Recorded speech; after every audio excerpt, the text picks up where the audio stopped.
আর সকাল সকাল হাজব্যান্ড বলছে পাখির ঘর পরিষ্কার করব। যখন থেকে পাখির ডিম দিয়েছিল লাভবার্ডগুলো, এগুলো তো শান কোনো বড়গুলো, লাভবার্ডে যখন থেকে বাচ্চা দিয়েছিল তখন থেকে ঘর পরিষ্কার করা আর হয়নি। বাচ্চা দিয়েছিল মানে ডিম দিয়েছিল, তো ঘর আর পরিষ্কার করা হয়নি। তো আজকে সব বাইরে বের করেছে, আমি একটু ফিনাইল দিয়ে চারিদিকটা মানে একটু পরিষ্কার করে নিলাম, হাত দিয়ে একটু ঘষে ঘষে ক্লিন করলাম, যেহেতু অনেক দিন ধরেই রাখা আছে, পোকা হয়ে যেতে পারে, এবার গরমকাল আসছে, পিঁপড়েও ধরে যেতে পারে।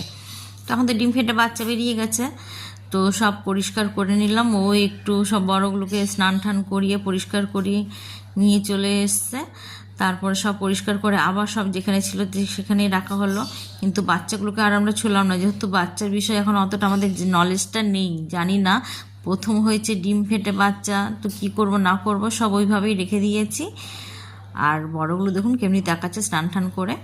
তো যাই হোক, এখন সব অমনিই রাখা হয়ে গেল, বাচ্চাগুলোকে আর কিছু পরিষ্কার করলাম না, ওরা ওইভাবেই থাকবে এখন। এই